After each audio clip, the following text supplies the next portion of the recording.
Our thoughts and prayers go out to family and friends affected by Hurricane Michael in the Florida Panhandle and the Gulf Coast. I personally have friends and family, my sister, my uncle, I have nephews, nieces that were directly affected. Homes were destroyed. Every one of my family is alive, and everything and the emphasis on thing can be replaced. But something that I was trying to think about in my own preparedness was it's good to have money in the bank if you can scrape up some pennies and dollars and save them. But right now there's no phone lines, there's no electricity. You can't get that out of the bank. Our thoughts and prayers are with you. If there's anything that I can do, let me know. I appreciate you watching. Hey family, welcome back. This is Darren. It's been a while since I posted, a couple of weeks, but I've been busy. I've been trying a few experiments, and I'm continuing that today. I'm going to give you kind of a look-see. Got my smoker going on. Love this thing. Right now I've got it set at 170 degrees, and we take a peek inside.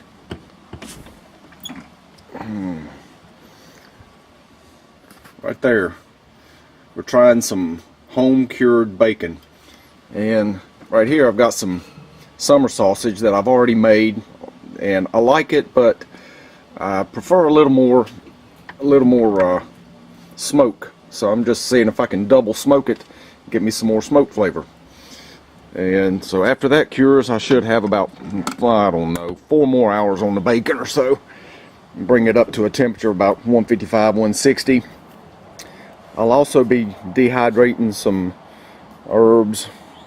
And hey, look at what we got here. We got a walking stick. Been a while since I've seen one. So right now I've got some basil. Thought about going ahead and letting this bloom and see if we drop some seeds and see if it'll replant itself. So I'll try to leave that one, but dehydrate some basil. And our rosemary didn't get very big this year. Kind of waited and planted it a little bit too late, and to be honest, I think we might have had 5 or 6 days of full sun the whole summer since spring. And got some chives and got another edible weed, and she's ready. Brought her up to actually about 160 because I went and ran some errands, came back, it was 160, so I pulled it out. And when this dries, it's going to have a lot of salt on it, and you can already start to see it crystallizing up in places. Probably some more. No, not quite. I'm going to let this cool to room temperature, and then we'll put it up in a breathable bag, and we'll just have us some shelf-stable bacon. Man, I'm going to fry some up right now, though. Or I could just cut it off while it's hot. Let's try it out. Let's see.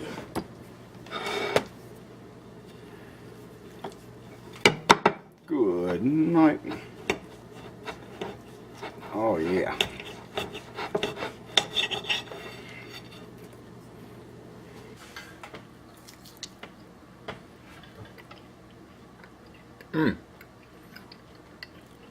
That's good stuff.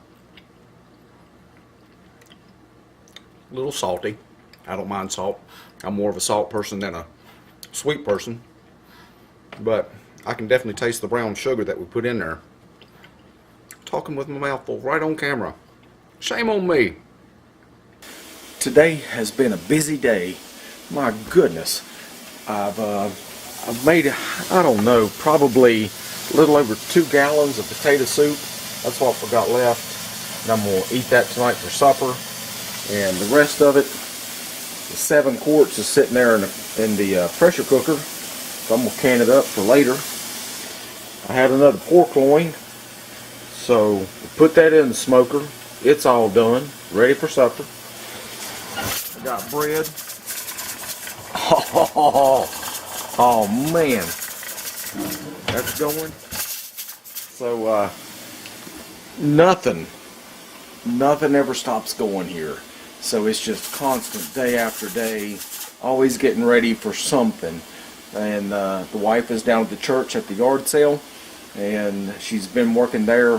I got up this morning at 5 o'clock and got my smoker all ready to go to start doing the bacon. Let's see, I've got that all. It's in a bag here. So got it all sliced up. That looks good. And the reason I made the potato soup, I had a 1-gallon bag of sugar cured ham. And you can see I still got a pile of it left. But I wanted to get rid of some of this ham. And so I just made some potato soup and put some of the ham in there for flavoring. And I haven't even started the comfrey yet. Maybe I'll do that now. I don't know. Wow. Busy day.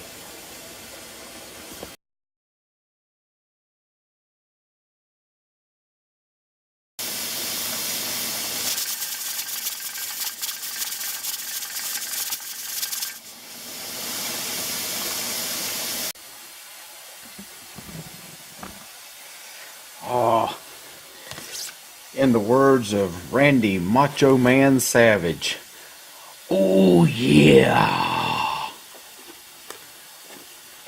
Gonna put some butter on this stuff. Yeast bread, that's what I am talking about. Oh, fresh out of the oven.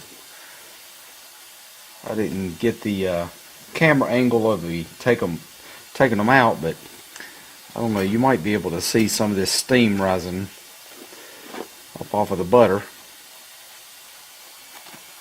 And we're just going to let that cool off, melt the butter. That's what's for supper, y'all. My goodness. There in the background, I'm sort of listening for the jiggler. I might have to turn up the heat a little bit on my pressure cooker. A lot of people are afraid of pressure cookers, but as long as you follow the directions. Well, that's my timer to take the bread out. As long as you follow the directions on the pressure cookers, they're pretty safe. I've only seen one instance of a lid going through the ceiling. That was my late granddad, and he did suffer some pretty good burns, but he lived through it. I mean, people have been preserving foods for hundreds if not thousands of years, and you know, I've often thought the first thing to go in a storm, or whether it be a snowstorm or hurricane or whatever, is fresh bread. But you can go and pick up flour and yeast, sugar, all that stuff. It'll be right on the shelf because nobody knows how to make it anymore. Nobody knows how to make bread. That's a pity, because fresh baked bread is so much more tasty than anything that you can buy in the store. Make the most out of what you have. Be thankful for what you do have, even if it's just your very own breath. It's precious. Many people would love to have it. If you have a church nearby, if you don't normally go to church, I urge you to go and pay a visit. Give thanks for what you have. I'll catch you on the next video.